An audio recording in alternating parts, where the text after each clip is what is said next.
Assalamualaikum warahmatullahi wabarakatuh. Alhamdulillahirabbil alamin. Ketemu lagi dengan saya Rahmat Sumitro. Pada pertemuan pertama ini kita akan kenalan dulu ya. Nama saya Rahmat Sumitro.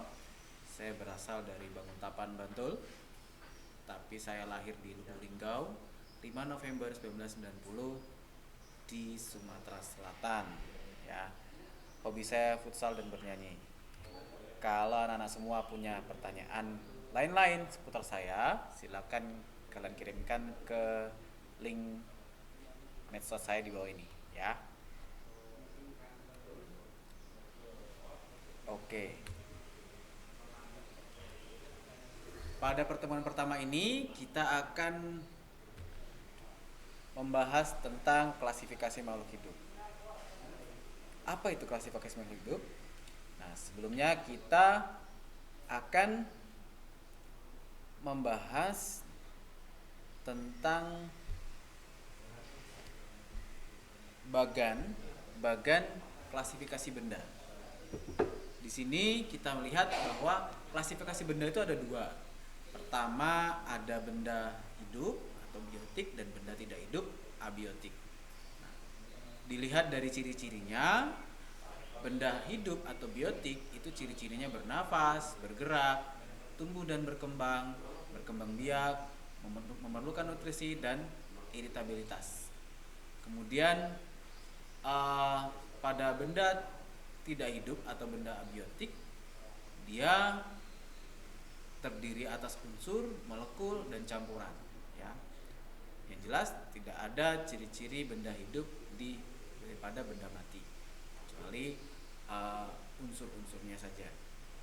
Kemudian cara mengamatinya pada benda hidup atau biotik, kita menggunakan alat bantu atau tidak, tergantung dengan makhluk hidup yang kita amati. Kemudian nanti kita akan belajar tentang cara mengkelompokkan makhluk hidup menggunakan kunci dikotom dan kunci determinasi. Selanjutnya dari situ kita akan mengetahui tentang jenis-jenis makhluk hidup atau pengelompokan makhluk hidup secara umum. Ya. Untuk mempelajari makhluk hidup, kita perlu juga bertanya-tanya. Pernahkah kita memperhatikan perbedaan benda yang ada di sekitar kita? Misalnya perbedaan meja belajar dan tumbuhan. Kemudian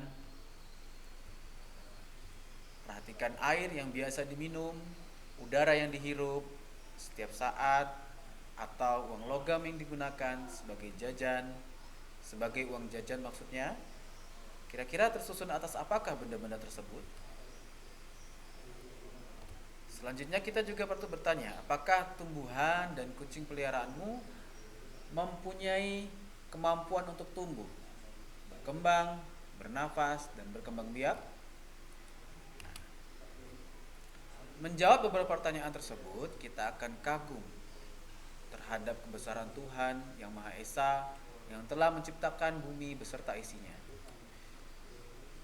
Tuhan yang telah menciptakan berbagai jenis makhluk hidup dengan sangat teratur dan juga telah menciptakan alam semesta dengan sangat sempurna. Oleh karena itu, kita wajib selalu bersyukur kepada Tuhan yang telah menciptakan kita sebagai makhluk hidup yang paling sempurna. Selanjutnya kita akan masuk pada pembahasan ciri-ciri benda. Ciri-ciri benda secara umum di lingkungan sekitar. Coba perhatikan benda tersebut. Ini kira-kira mobil apa? Ya, ini mobil BWM atau BMW ya. Kemudian tersusun dari apa sajakah sebuah mobil? Kira-kira apa saja? Nah, kemudian kita lihat gambar selanjutnya. Di gambar tersebut ada gambar ban, kaca, dan kabel. Apakah gambar-gambar tersebut terdapat dalam sebuah mobil?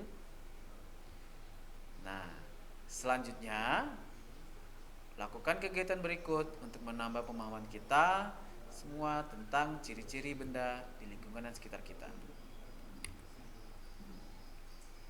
Ya.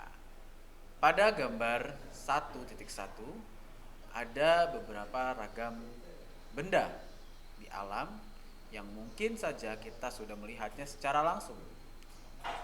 Pertama ada tumbuhan, kedua ada orangutan, ketiga ada helikopter, keempat ada burung. Ya. Kemudian buatlah tabel seperti gambar ini. Di situ isinya kolom pertama itu ciri-ciri benda, kolom kedua adalah nama-nama benda.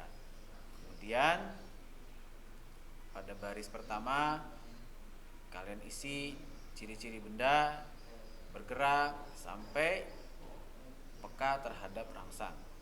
Nah, selanjutnya bandingkan dan simpulkan hasil pengamatanmu berdasarkan isian tersebut. Jadi setelah membuat tabel itu, anak-anak semua isi dan simpulkan hasil pengamatannya. Ya, kira-kira apa kesimpulannya? Kemudian kita masuk ke dalam pembahasan selanjutnya, yaitu cara mengklasifikasikan makhluk hidup atau cara mengelompokkan makhluk hidup. Untuk dapat mengklasifikasikan makhluk hidup, kita harus mengetahui ciri-ciri makhluk hidup. Makhluk hidup memiliki ciri-ciri tertentu yang membedakan dengan benda mati. Berikut adalah ciri-ciri makhluk hidup. Yang pertama, bernafas. Yang kedua, memerlukan makanan dan minuman. Yang ketiga, tumbuh dan berkembang. Yang keempat, bergerak. Yang kelima, berkembang biak. Yang keenam, peka terhadap rangsang. Yang ketujuh, menyesuaikan diri terhadap lingkungannya. Sampai di sini dulu pertemuan pertama kita. Selanjutnya kita akan membahas tentang cara mengamati makhluk hidup. Assalamualaikum warahmatullahi wabarakatuh.